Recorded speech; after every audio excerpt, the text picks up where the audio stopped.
Can you guys hear me? Yep.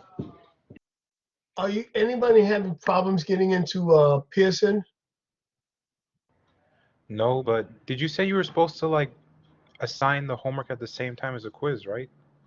Yeah, you should see it. You don't No, see it it? wasn't there. Wait, today you did it, or was it for the one that was due today? No, it's you see. Yeah, today is 5-4 to 5-6, and tomorrow same thing.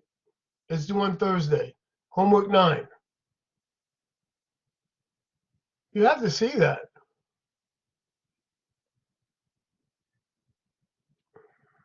Give me a second. You don't see it for homework 9? It was due today or was due Thursday? No, it's due Thursday. Oh, okay, because And you then we said have the other one, quiz 7, that's due today. okay. I heard you say something different. I was like, what? Oh no, I didn't say anything different. Okay. All right, cool.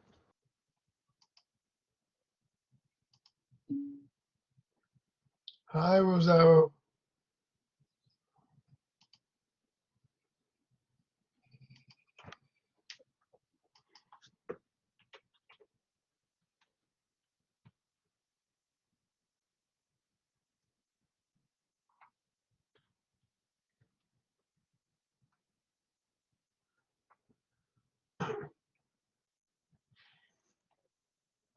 Professor, I got your email.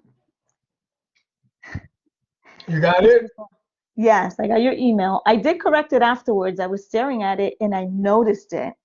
So I was able to obviously fix my notes in my book, not on my homework that was already due. Right. Yeah, but I got that. I have to be careful with that in commas. Yeah. Yeah. And also, the that .09 and .90, it gets everybody all the time. So you got to be careful with that. .90 is 90%. .09 is 9%. Yeah, got that. Thank you. Okay, you're welcome. Good evening, Professor. Yeah, how you doing? I'm good, Professor. How about you? I'm okay.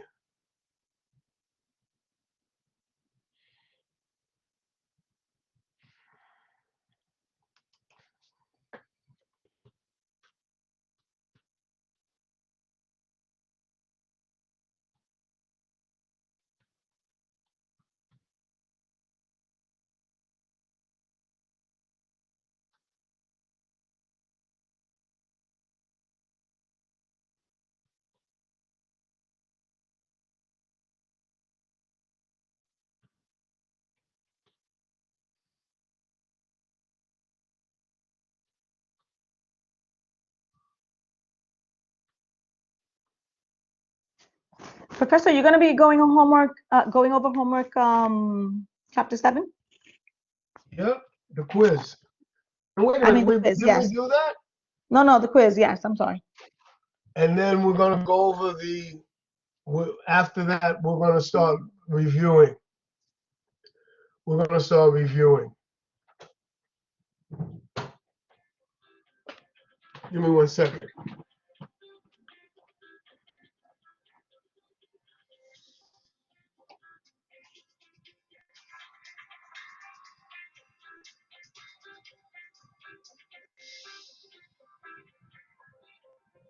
Coach, let me call you back. I got the class right now. I'll call you right back after I'm done. Okay, okay.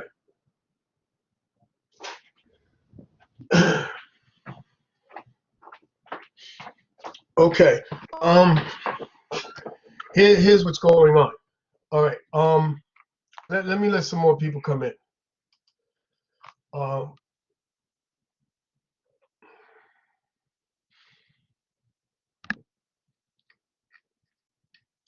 I was very surprised that a few people were able to do. There was one problem that we didn't go over on the homework. People were able to do it. I was very surprised.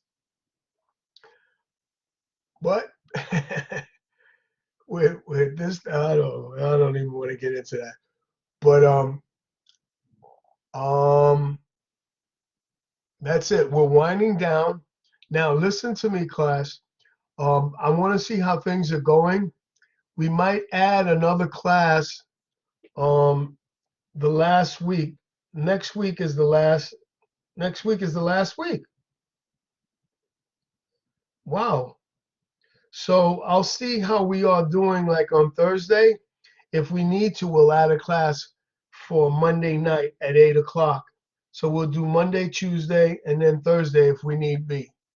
Right? Better that we're ahead than behind. All right? So that's the way I want to be. And as I said before, good afternoon. As I said before, I want all of us, I want this class to do well. Right now, the average is pretty good for some people, and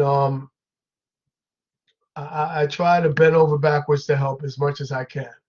So I'm just hoping that things work out. But the thing that I wanted to talk about was the subject that I wanted to talk about is that we're going to start going over the midterm questions, the questions that for you to worry about, right? I'm going to go over some of them and try to really get to know them, try to really do them and have confidence in doing it, right? Because what happens a lot of times that I see is when it's quiz time, when it's not homework, homework is, you have forever. But when it's quiz or exam, I don't know what happens. People tend to panic or get try to spend too much time on something or second guessing themselves. I don't want that. I want you to be very confident going in, right? This is like a championship game. So when you get to play, everybody's playing. So you're going to score and score big. That's how I see it. That's how I want it. All right. So let's start with this. Now, hold on one second. Let me just go around. Now, everybody knows that in our quiz, we know that 4 or 5 of those questions are going to be on the quiz, right? For each chapter, some even more, right? So go over them, right? Even if you got 100 on the quiz, it happens, you might do well on the final, but don't hold that as a measuring rod, right? Because anything can happen. Okay, so look at this right here. Can everybody see my screen? Yes. Okay. All right. So this is saying that the way we're going to be doing this, first thing we have to do, I can't hear. Okay. First thing we're going to have to do is we're going to have to calculate the retainment amount, right? So the 30%, so we're going to say 4.24 times 1 minus 0.30. So it's 0.60. 0.60 times 424, which is 2.968, right? Which is 2.968. And then we're going to use our perpetuity formula, which is rate minus growth. So we know the amount, and then we're able to calculate the stock price, right? So we're saying 2.968, 0.09. This right here, listen, this is one of the biggest problems I see. 9%, if you want to convert 9%, this percentage point has to be moved over 2 places. So 1 is 9 and then a 0 in front of it. So this becomes 0.09. not 0.90. 0.90 will be 90%, right? If this had a 0 here in front of this percentage, we move it 2 places, that would be 90. 9% is 0.09. And also, the equity cost of capital cannot be 90%. You know, common sense can't be 90%. Single digits, right? Can't be 90%. So we use the perpetuity formula, which is the dividend, which is 1, and then we're going to say rate, right, which is the 90 cost of capital, point 0.09, right, 0.09 or 0.090. Any way you look at it, it's the same. And then we're going to say minus 0.027, which is this right here. So move this percentage and put right here, make it into a 0. And you drop this right here. So it becomes 0.027. And then the rest is easy, right? 2.968, you subtract this, right? And then you do your division, right? So that's it. That's it. And then that you get the stock price, right? You know that the stock price has to be around. It can't be like $500. It can't be $700. It can't be 470, right? It has to be like something that makes sense. Something that makes sense. $47, $50, $58, something that makes sense. It can't be 470. It can't be 570, right? So keep that in mind. Any questions here? Ask me, please. All right, let's move to the second one. Okay, so here, this one right here is the dividend yield, which is this equation right here, plus the growth, right? So the growth is what? 3%. So 4 divided by 50, right? Plus dividend yield. How do I get the dividend yield? We know this formula already, right? And then we know plus the growth. So this gets converted. So first you do this division, and then you add this 0.03. This gets converted, right? That becomes 11%. Then, right, they're giving you what it's going to be, and you need to calculate that stock price, right? So we're going to have 250, right? And then we're going to say 11, which is the rate of capital, right? The cost of capital. And then we know what the growth rate is. It's 5%, so 0.11 minus 0.05, which is 0.06. And then we say 250 divided by 0.06 is 4167, right? And it's not a good investment because the original share was at $50. The original share was at 50. Now, this problem, I always see it as going down. Now, I don't know, sometimes this, my lab does weird things. It might go up one day. You never know. Never know based on these interest rates, right? So you never know. But it's not a good investment. When you have a company and stock prices go down, it's not a good investment. It was at $50. Now it's trading at 41.67. I don't care who it is. If we're losing money based on a new investment, if the stock price had gone down, this is not a good idea. This is not a good idea at all. Right? Now, I've explained something to you. If it's a split, That's not what's going on here. Then that's a different subject for another day. But this is not a split. This is saying that they're retaining money for a new investment. And this is the new expansion is supposed to be a good, you want to know if the expansion is going to be a good investment. And if this price went down, how's it going to be good? How's it going to be good if the price went down? It's a bad investment, right? So this is the key right here, I think, of this whole problem right here. Right? This is the key where we say, where we know the dividend yield divided by 50 plus the growth. And we get 0.11. And the rest is very simple. We already have the amount that it's going to go down by, and we have the growth.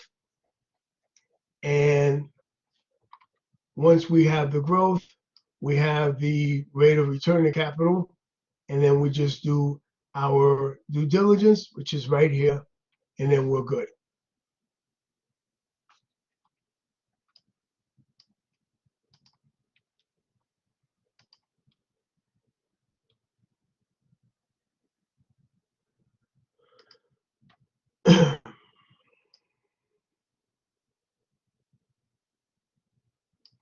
Again, same thing, right? We take the retention, right? We say 60, 0.60. Now, the thing too, one, I want to know how much, not how much is coming off, but how much it's going to be. So it's 0.60. 1 minus 0.40 is 0.60 times $4. Once I have my 24, $2.40, the rest is very, very simple. 10% minus 4%, and then it's $40. One of the things I always see that happens, I always do this. I always give the same question, but in a different way, or the same question. And people see different numbers, and they give me a completely different answer. Meaning they try to do something that's completely different. And they had it right from the beginning. If you know the concept, you should understand the whole question. Whether I say one way with different numbers or another way with different numbers.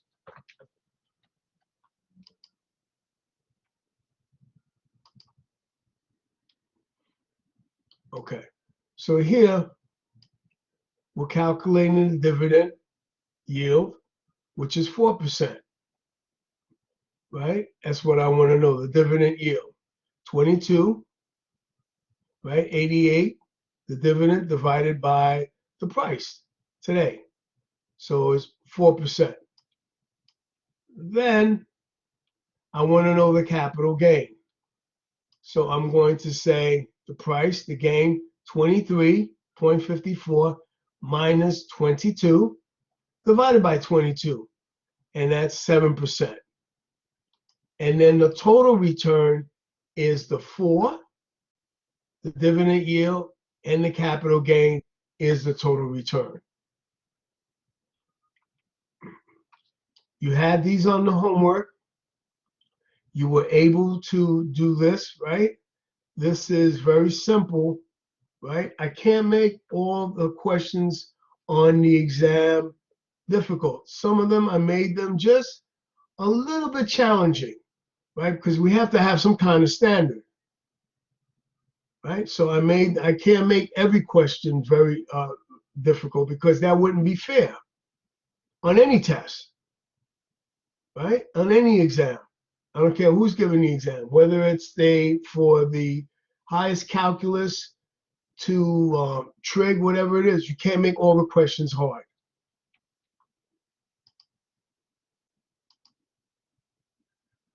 We talked about this.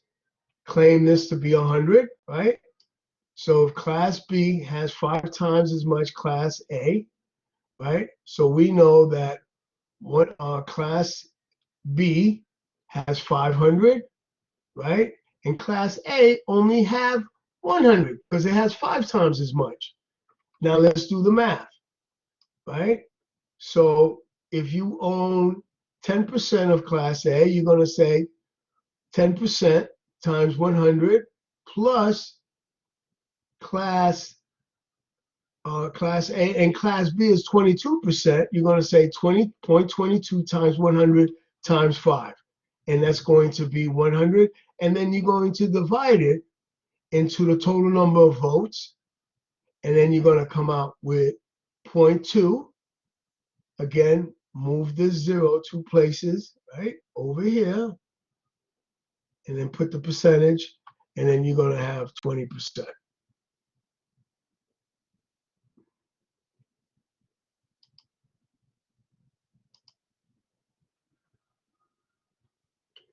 Simple. This right here, this is, you'd be surprised, right? So 284 divided by 0.077 gives you the stock price, right?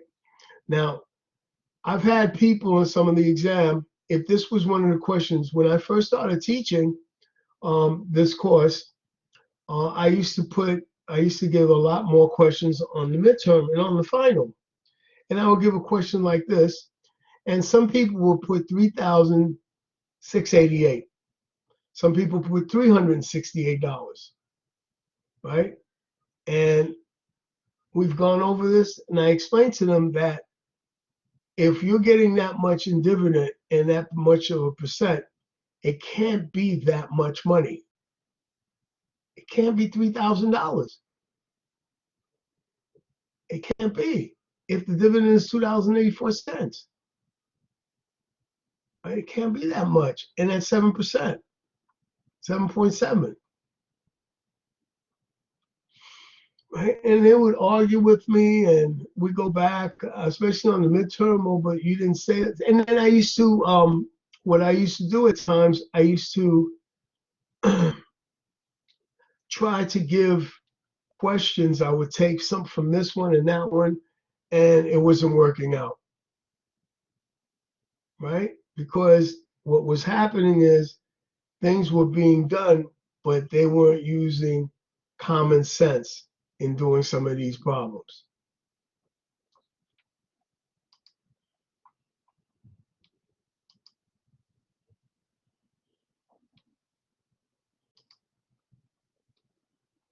Right? So here, this is 4664, right?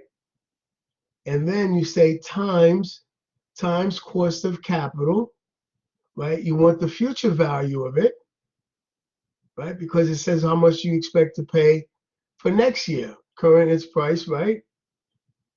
In 1 year. So you got to take the future value, but you're not going to receive the dividend payment. You're not receiving the dividend payment. So you have to subtract that. And then you get 53.30.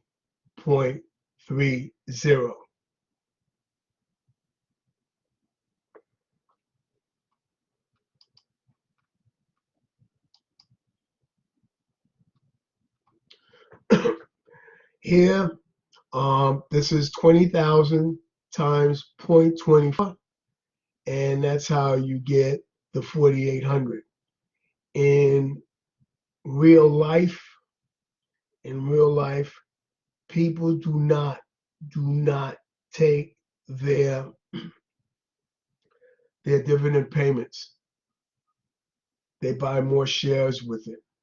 A lot of times, especially someone who can afford to buy 20,000 shares, right? So next time the dividend payment is really high, it just keeps growing. That's why sometimes someone can start with 20,000 shares, and in a matter of 10, 15 years, they have 30,000 shares or more. It's like, you have money in the bank. It earns interest on interest. And we've learned that in previous chapters.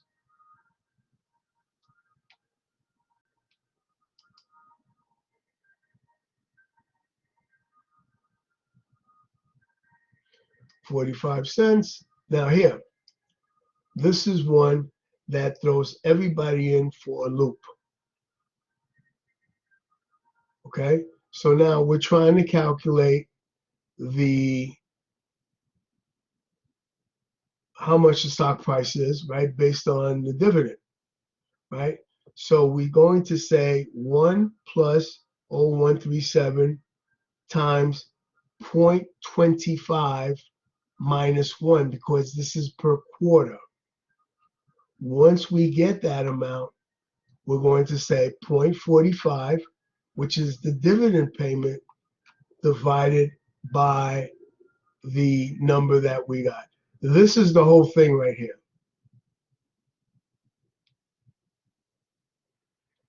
What people will do when they see this, they miss completely this per quarter. And they're just going to say 45 divided by 1.137. And they come out with a number that's incorrect. When you see this, make sure you read per quarter. You might see this. So first, it's exponent, parentheses, multiplication, division, addition, and subtraction. That's the order of operation. So the exponent, 1 divided by 4 is 0.25. And then we do this part, and then we multiply it, then we subtract 1. We come out to this.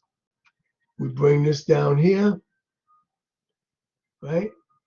And then we make our division. 0.45 divided by 0.3262 equals 1380.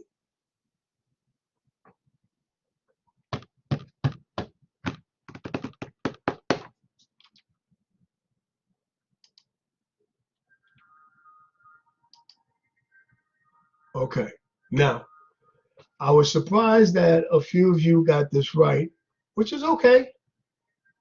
You know, that was fine. Let's go over this. The first part, all this can be done on the calculator, right? 272, right? The first one, we want to get the present value of 272, right? And then on the second one, for 1 year, we want to get the present value of 299. Hold on 1 second. Let me turn this off. Give me 1 second.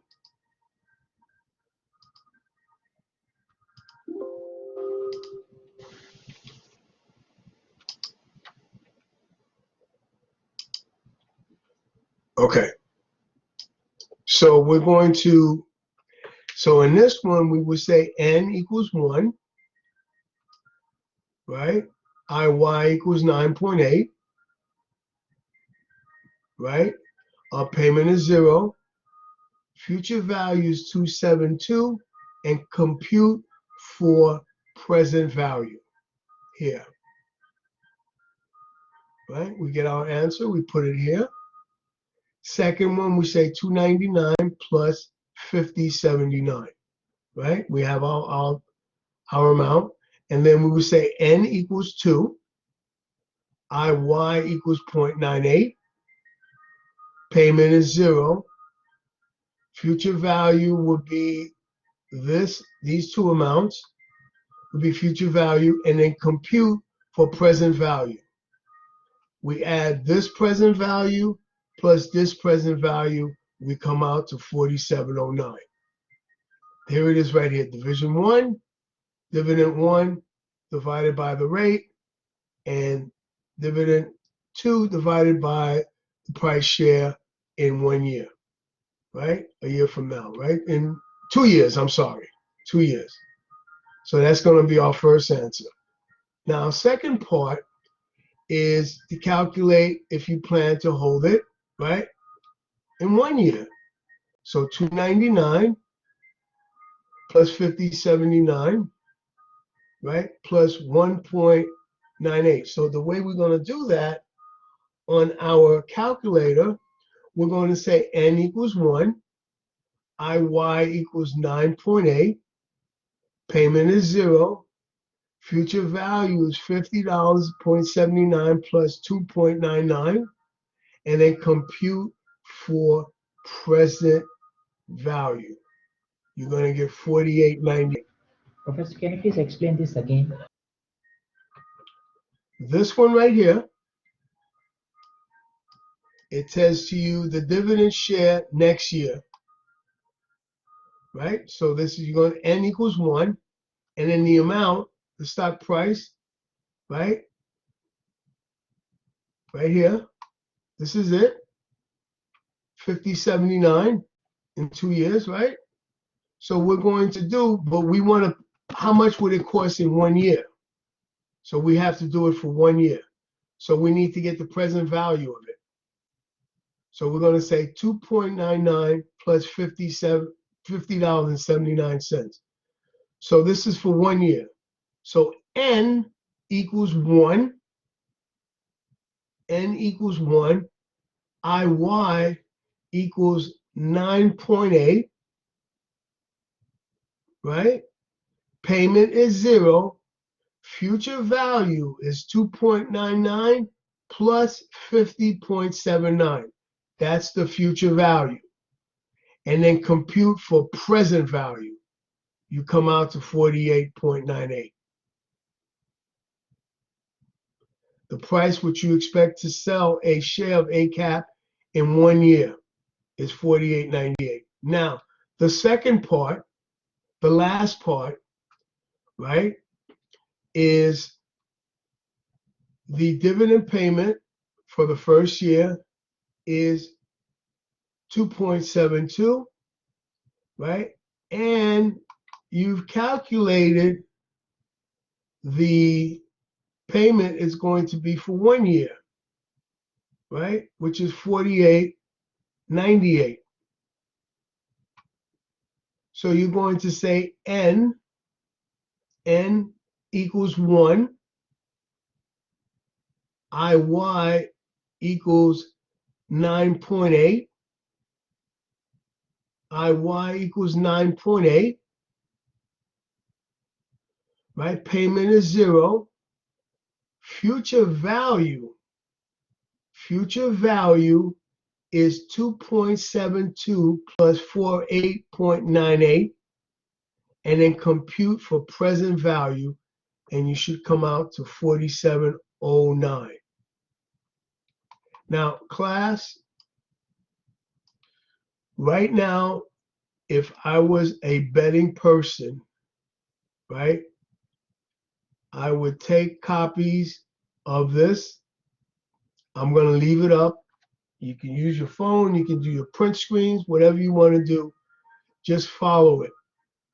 And you will not get this wrong on the test.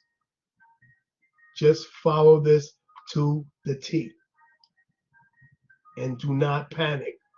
I just showed you how to do it. This will be for 2 years. This will be for 1 year. Yes. I'm sorry, Professor. Can you go over this question again, please? Okay. So the first part, right, the cash flow. 0, your first dividend payment. And then the second year, 299 plus 50.79. Right? So here, the dividend payment, right here. And then the 2 year. Right? So we got to get the present value for this. And we need to get the present value for that. And that's how we come out to this amount. This represents 1 year. This represents 2 years. Do you get that so far? Yeah, because you did a couple of times, so I don't know. For A, you go like this, like for A, how we have to do, B, how we have to do, C. Look, listen to me. I'm talking, you see the question right here? Yes, Okay. I can see it. All right. Okay. Now, when I say A, I mean this answer right here. When I say B, I mean this answer right here. And when I say C, I mean this answer right here. Okay, because I'm confused actually. So if you go, Now you get it? I'm sorry, can you go step by step again, please? Okay. So now, I'm not sure how to do it in the calculator. That's why I asked you. okay, now I'm telling you. You need to take the present value of this. So put out your calculator. So N equals 1. IY equals 9.8. They converted this into a decimal. We don't have to do that. The calculator will do it for you. So N equals 1. IY equals 9.8. There are no payments. There are no payments. Right? Present value. Present value. Right? That's what we're calculating for. So future value is 2.72. And then compute for present value. You're going to get the answer here. This is the present value formula, right? Yeah, I got it. Future value, yeah, 2.72 is the future value. This is what it's going to be worth in 1 year. The dividend share will pay at the end of this year, and $2.99 the next year. So this is now, this is 1 year, this is next year. So next year is 2 years. We didn't get to next year yet. So this represents, so what you're trying to do, you're trying to get the price, right? Based on the numbers that you have, right? How much are you willing, what do you want to pay for it now, right? So now N equals 1 for this one, IY equals 9.8, right? Payment is 0. Future value is 2.72, and then compute for present value. What do you get in your calculator when you do that? What's the amount you get? 2.48. Okay, so put that to the side. Okay. All right, now, let's do it for this one. N equals 2. N equals 2, because you see here you have the exponent of 2. N equals 2. IY equals 9.8. Right? Payment is 0. Future value now, put on your calculator, 2.99 plus 50.79. Right? After you do that, compute for present value. And what do you get? 44.61. And add that 2.48.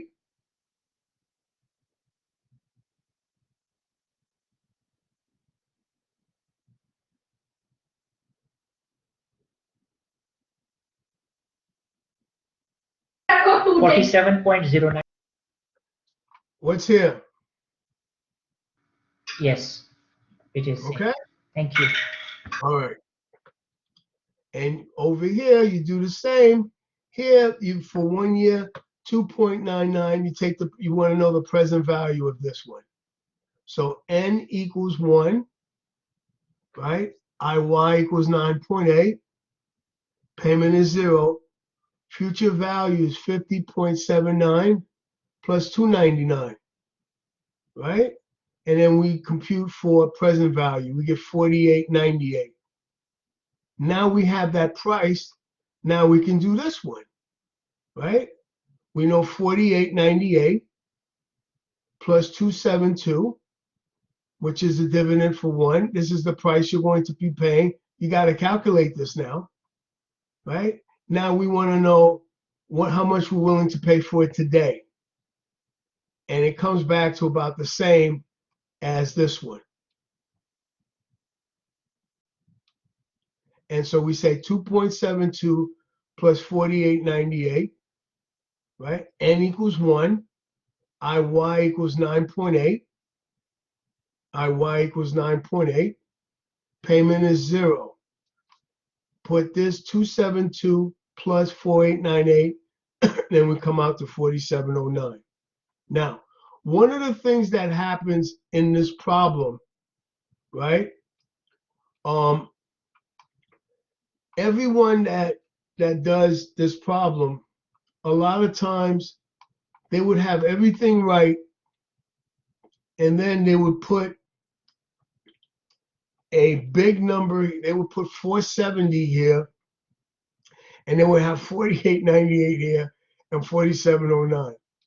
So how can a stock goes from 470 to 4898? That should tell you, that should ring a bell. And as you're doing your work, this is on the exam. I'm telling you right now. I'm telling you right now. As you're doing your work, right? As you're doing your calculations, right? Make sure that it makes sense. Make sure that it makes sense, right? Because if it doesn't, you're wasting valuable time that you could have been doing something else, right? So just make sure it makes sense. Now, one of the things I wanted to tell everyone is that last week I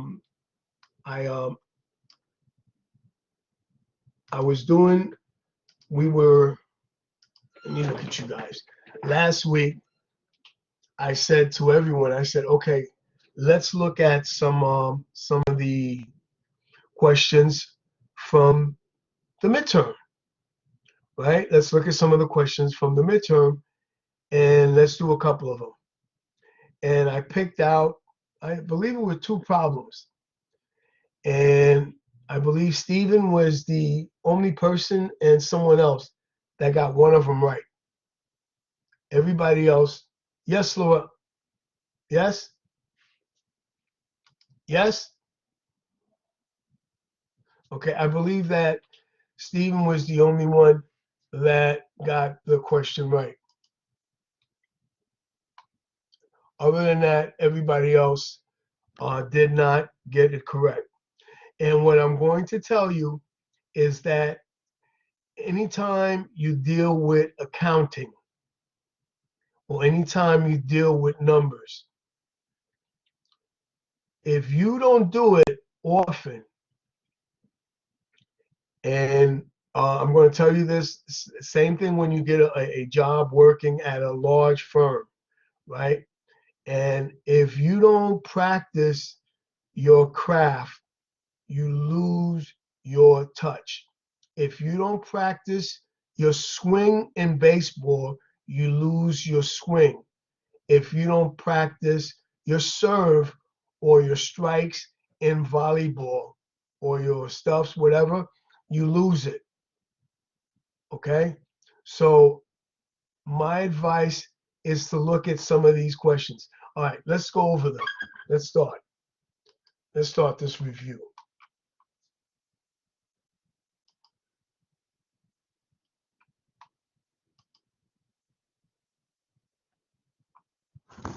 Professor, we're not going to go over chapter 9? We did already. Okay. Didn't we? We did on Friday. What? Thursday. We did? And the quiz too? No, that's a sign for today. That the quiz and the homework. Hold on, let me look at you. No, so I can tell you, no, I want to make sure we're on the same page. On Thursday, did we not go over everything on chapter 9? We did. And I told you that I'm going to be assigning the quiz and the homework on the same week. I said we're going to have the quiz and the homework for 5-4 and 5-6, and the homework for 5-4 and 5-6. We went over it.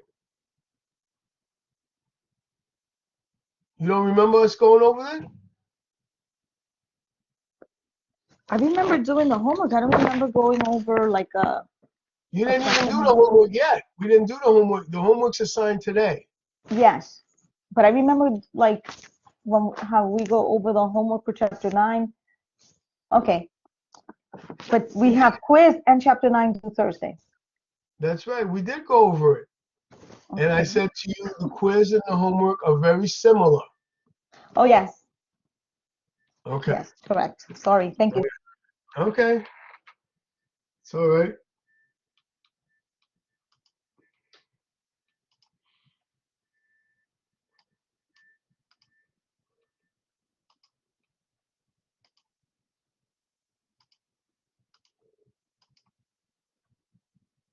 All right. Can everybody see that? Yes. Okay. So this was one of the ones that we've gone over. Okay. So listen to me and listen to me well. Okay.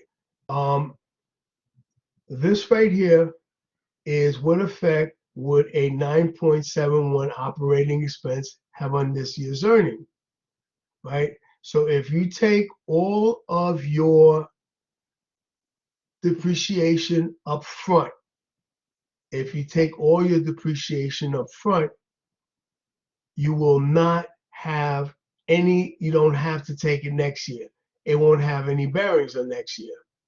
So in this situation, you're going to say 9.71 divided by, I'm sorry, times 1 minus 0.35, right? So it's 0.65 times 9.71.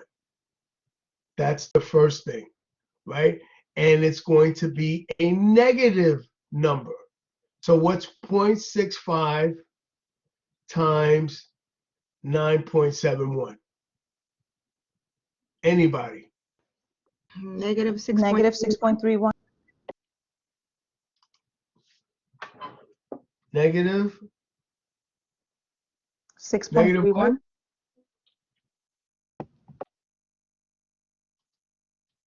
Okay. Now, look at this now. It will not have any effect.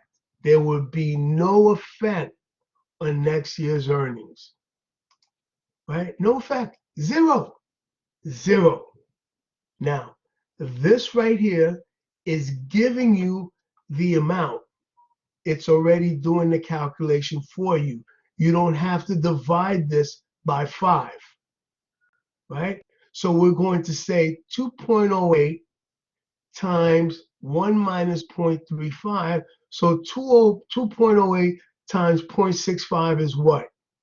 Negative 1.35. Negative what? 1.35.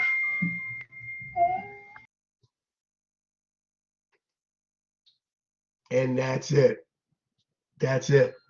No less, no more, right? Where people mess up, people say 35 times 971, and they don't put a negative here. Then they put next year's earnings will be affected by the same amount. They put the amount of, I don't know, they put the amount, they just messed this up. Okay?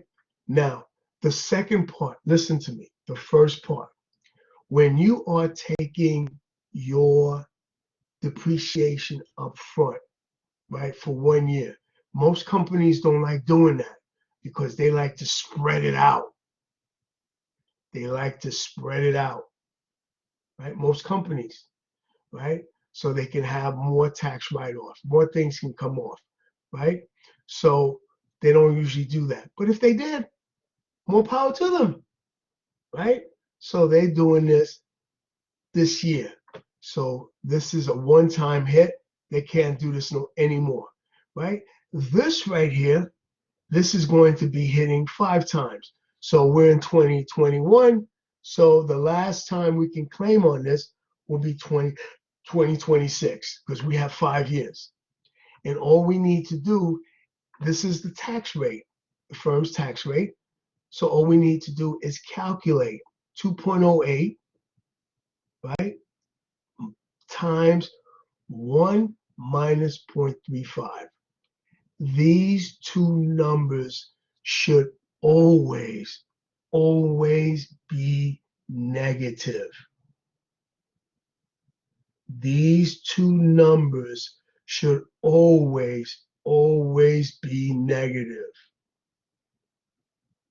right? That's it.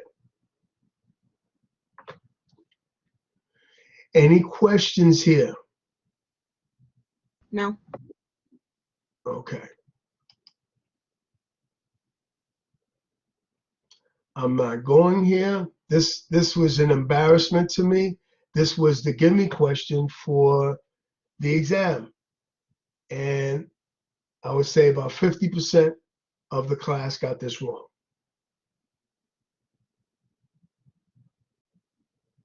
And we went over this quite a few times. As we would say we went over it a billion times. No, we used to say a million times. Billion wasn't popular then. Right? I don't know how that happened. 5.51, right? Minus 205. And then we just put in the rest. And that's it. And a lot of people got this wrong.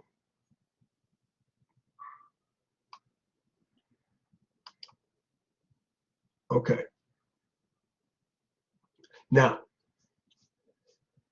pay attention here, right? Let me take this out. Change those numbers.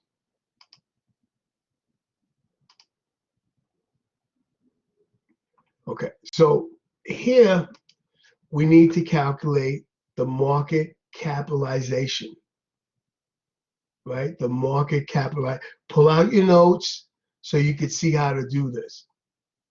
The market value and the book value are two different things, just to refresh your memory. The market value is what you're worth on Wall Street. The book value is what you're worth on your balance sheet. So two different things, right? The market value of Amazon is almost $1 trillion. $1 trillion. Book value, what it's worth with its buildings, its trucks, a few $1 billion. So it must be like 55, whatever it is, folds over their market value, over their book value. So let's go over this, right? So first thing, we're going to calculate the amount of shares, 9.2 times 30.21. What's the answer to that? 9.2 times 30.21. That's how we're going to get the market cap. Anybody? 29.53. Can't be. 277.93. 277.93, right? 0.93. Right. See what I'm saying? We haven't done this in a while. Right? Okay, now, who remembers market to book ratio? The market value is 277.93. The book value is right up there at 98.4. So what's the ratio?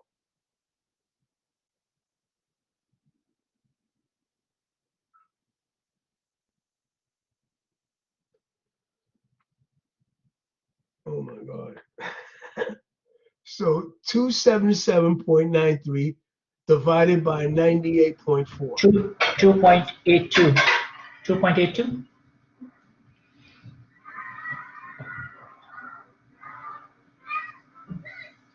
Good. So that means that the market value of the company is almost three times the amount of the book value. Okay, pull out your, come on guys, help me out here. Debt to equity ratio. The debt is 201.9, right? And the equity ratio, what is it? Debt to equity. 201.9 divided by 98.4. I don't know. Is it? Okay, what is that? What's the answer?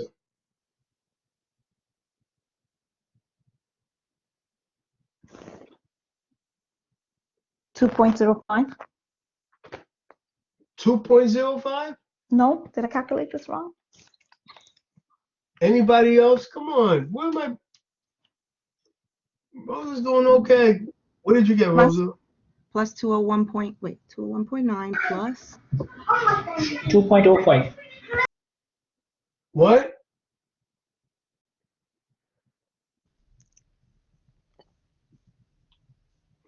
$2.05.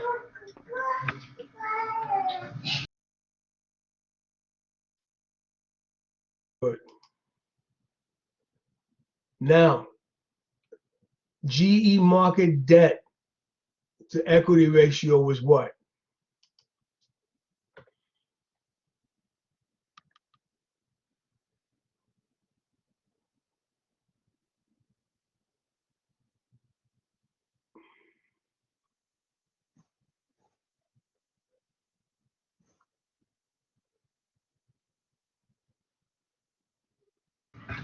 .73. How did you get that? Tell them how you got that. You divided the debt by what? You divided market debt by what? I divided it by market value of equity. Uh-huh. Yeah, total debt. Total debt divided by market capitalization, That's right. Which- That's right. That's how you which- get that. which is your 9.2 billion multiplied by this thing called 30.21. market price per share Uh-huh. multiplied by 30.21.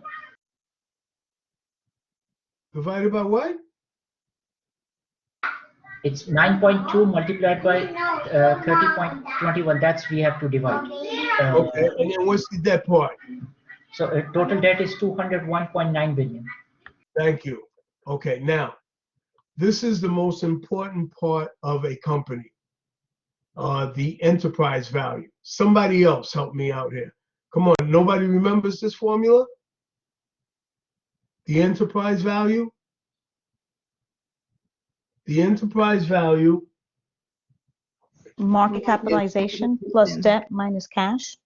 that's right. That's right. Everybody, this is, where'd you get?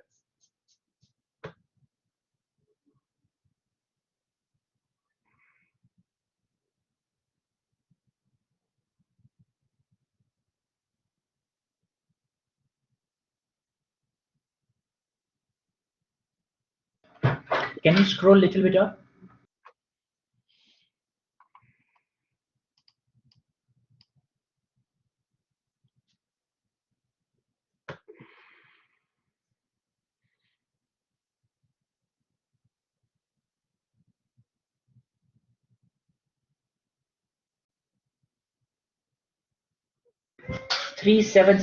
$377.93.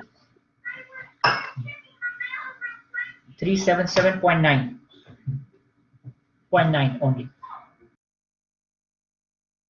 Good. Now, my advice, from what I'm seeing, we need to brush up on this. So that's what we're doing right now, right? We haven't seen this in a while, so we totally out of mind, out of sight. Out of sight, out of mind, out of mind, out of sight, you know? So whichever way you want to look at it.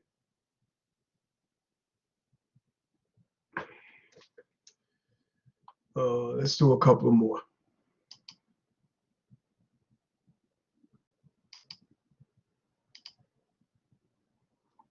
Okay. Anybody remember this?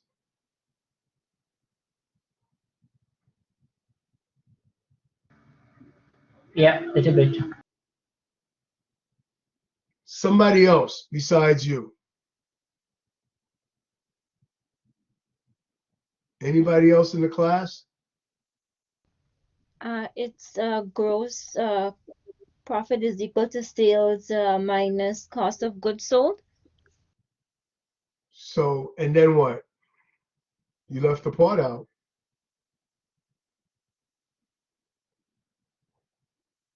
And then you divide it by sales. That's right. So 10.2 minus 6.4 divided by 10.2.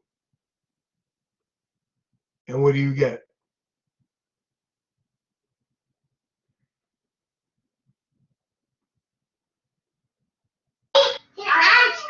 .39.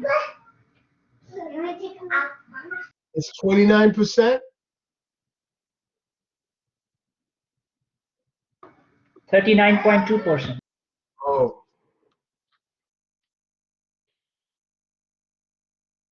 Nope.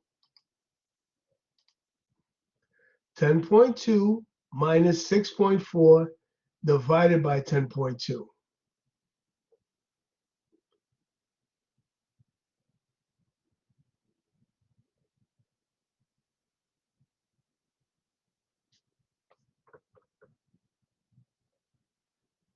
It's 37.2.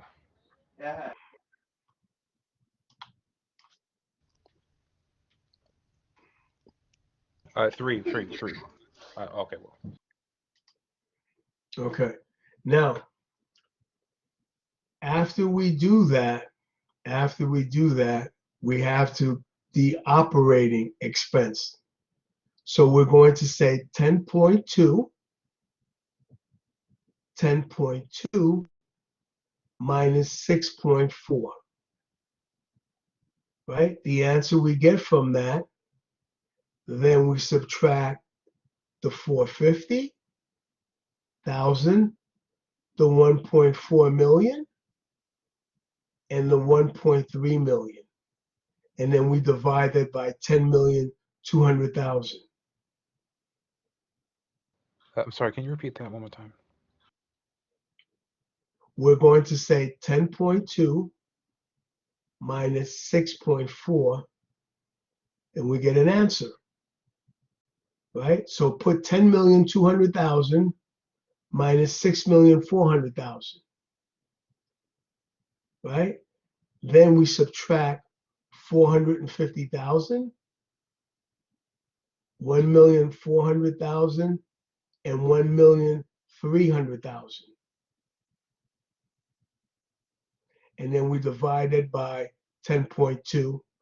That should give us our local operating margin. 6.4%. How much? 6.4%.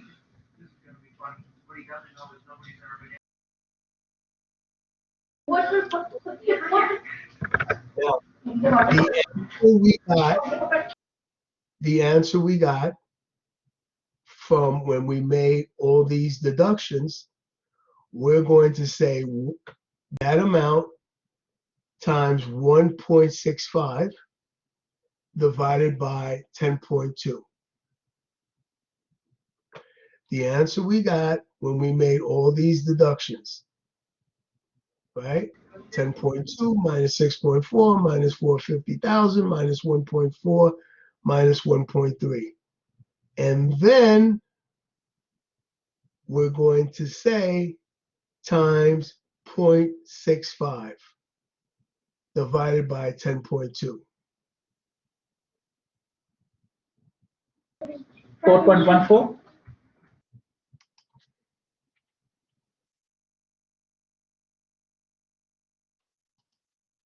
Good. So did everybody get that? Professor, can you repeat what you said for part C? I'm sorry, I think I missed something. For part C? Yes. Okay, so part C is basically what is the local net profit margin, right? So what you can do, you could say it like this. You say 10 10,200,000. You got to put the amount, the whole amount in, because as you can see, it's trying to trick you, right? So we're going to say 10,200,000 minus 6,400,000 minus 450,000 minus, which part you want me to do? C, B, C, right? Yes, C. Right. So 10,200,000 minus 6,400,000 minus 450,000 minus 1,400,000. And then also minus 1,300,000. The answer you get, you multiply it by the tax rate. The tax rate is 1 minus 0.35, which is 0.65. So 0.65 times that answer. Then you divide it by 10.2. And then you convert that into a decimal. You should come out to 4.14. Got it. Thank you. Right.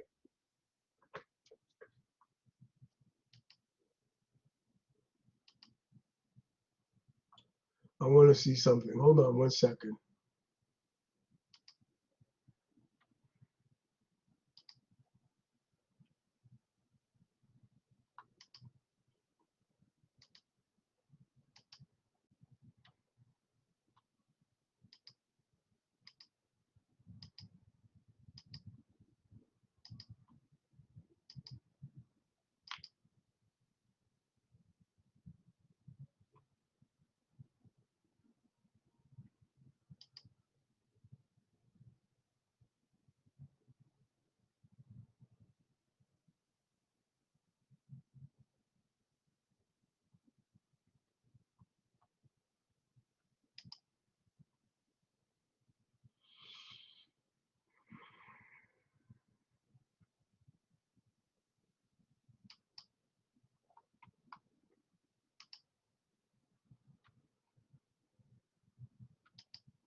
Hold on, I want to see something. Give me 1 second. I want to look on the test for 1 second.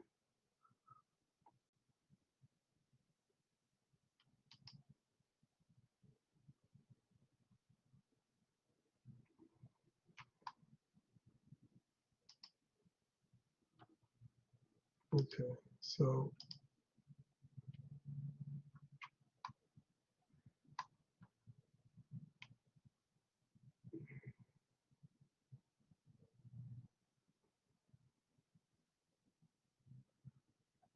okay.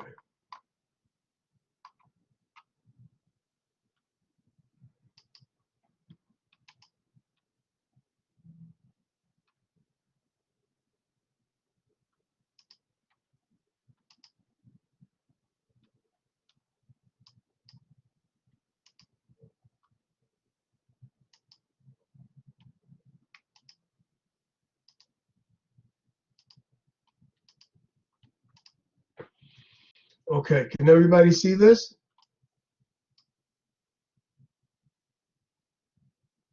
Yes.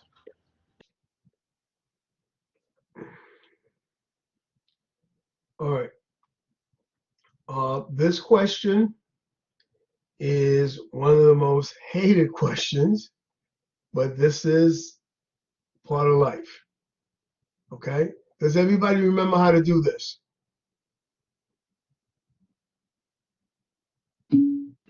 I can't see that. You got to tell me yes or no. I can't see yet. Yeah, David. Little bit.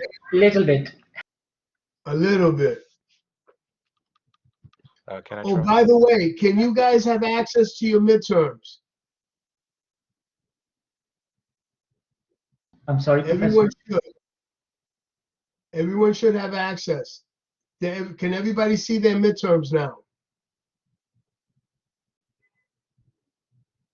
Hello? I haven't checked. But Yeah, it's there. You can see it. You can see it, right? Yeah. Okay, good. I just want to make sure. Okay, now, this one right here, Let's, sorry. Can I try part A? what? I said What'd you I can't see my midterm. You can't see it? No, You I don't should be see my midterm. If one person sees it, everybody can see it. You might have to refresh your screen or something, but it's there. I gave everyone access to it. Okay, let me double check.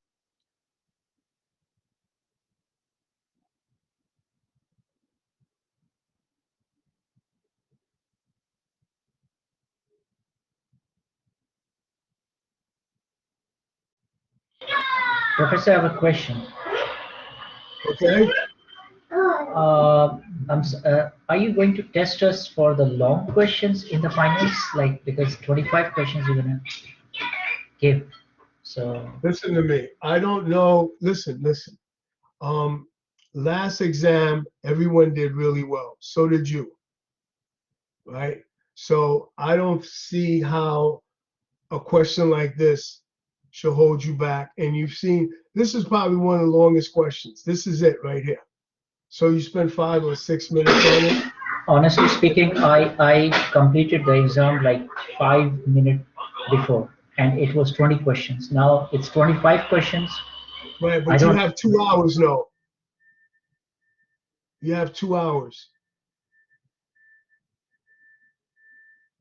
You have 2 hours to complete the exam, not an hour, not 90. You have 120 minutes. And if you divide that, it's like 4 minutes a piece or something like that, even more per question. Okay? And plus, we're going over this. So this is not, don't tell me, I don't think I think we're being fair. I think I'm being fair. Not we, I am. All right, let's go over this. All right, this is it right here. So in this situation, we're going to try and decide how much we're going to save for retirement, right? So here, we're going to say n equals 43, IY equals 10, right? IY equals 10, okay? The payment equals negative 5,000. Payment equals negative 5,000, right? Present value is 0. And then we calculate for future value.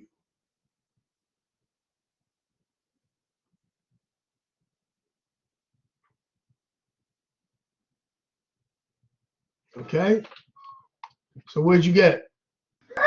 2962003.46.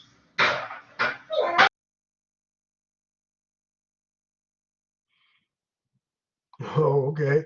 So it's not letting me see that. Okay. Now, let's take the present value of 2962003.46. What's the present value of that? Going out 43 years. You can do this 2 ways. You could say n equals 43, IY equals 10, payment equals 5,000 negative, future value is 0, and then compute for present value. Or you could say the same thing I just said, instead of putting payment in there, right? We're going to say future values 2962003.46 and compute for present value. And what did you get? 49169.99.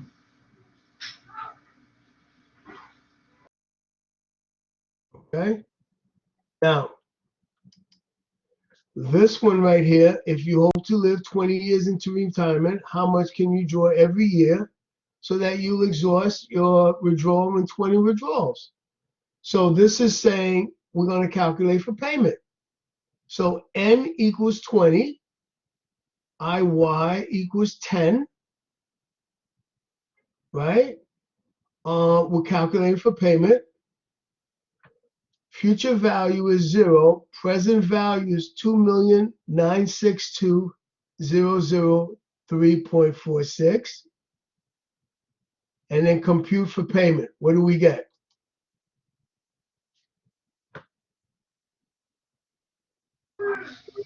$347,915.82. 7. 347,915.82. No, 0.82.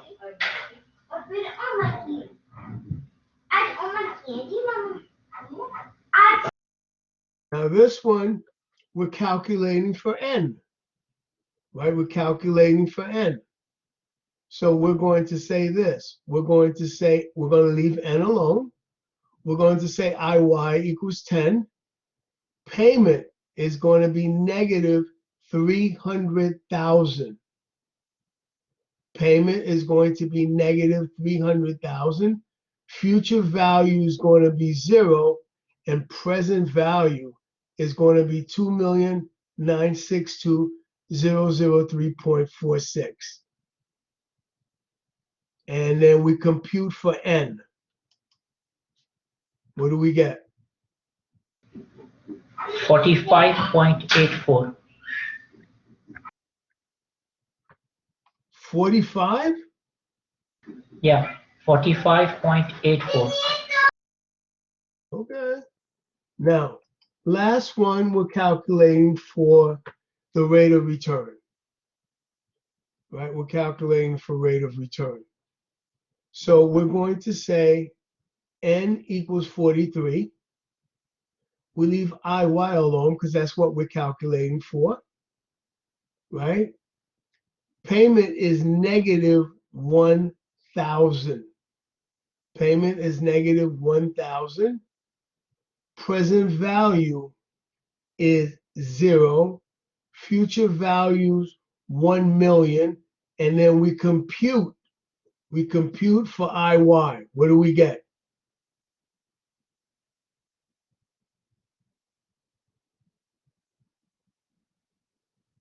$11.74.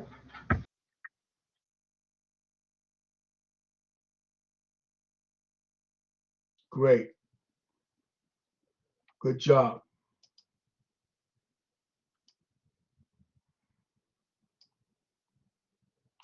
Real good job.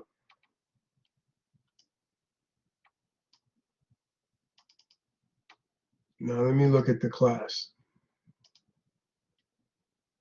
Class, can everybody hear me? Yes. Yes. All right. As I can see, we need to go over these things again, right?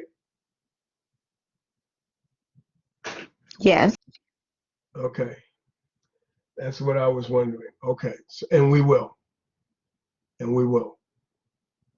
All right. I assign the quiz. Chapter 2, chapter 4 through 7. Hold on. I'll tell you 1 second. Stand by.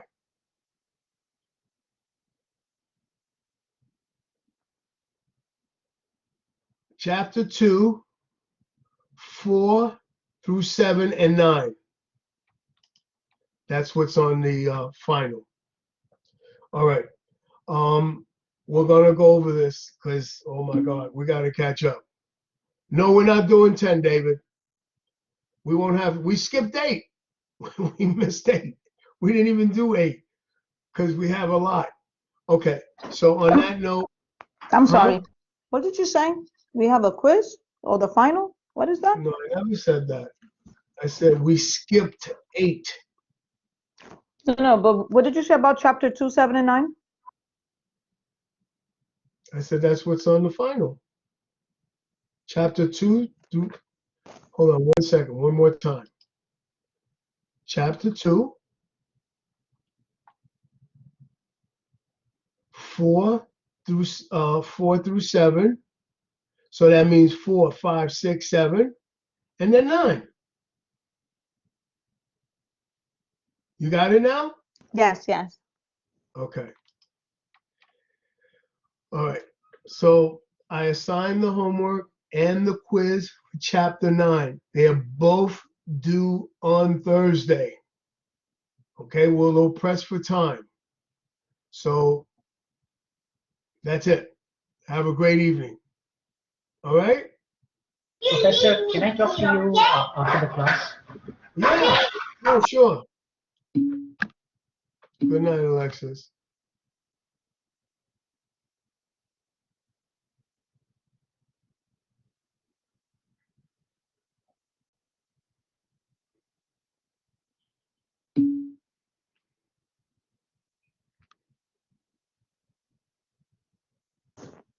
Professor, in the email, you had said you wanted to speak to me? No. I got it. Okay, we're good. Yeah, we're good. Okay, thank you. You have a good evening. You do the same.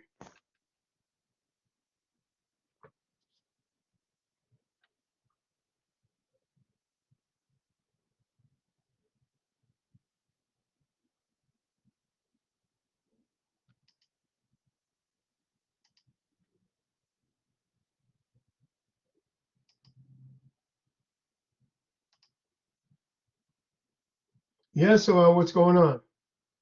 Hi, Professor. I'm good. Thank you so much. I need your advice, actually. I just want to share you my issue, and I need your advice because you're very good in in the calculation of all this. Whatever you do, you're very good.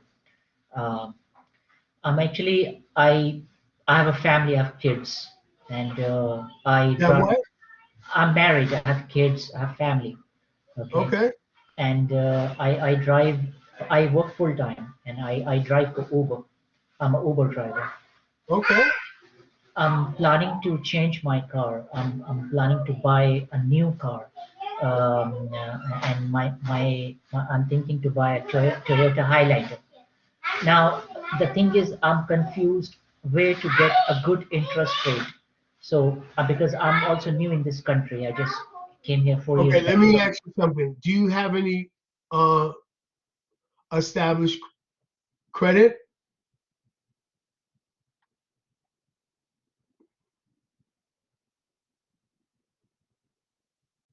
So can you hear me?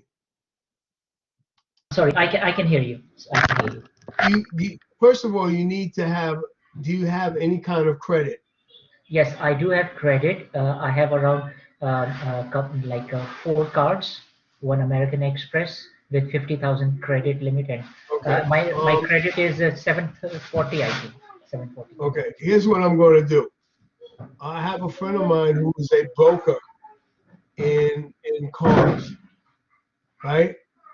And I'm going to ask him, I'm going to give you his number, and then you're going to call him, because that's his business. He'll be able to give you better advice than me.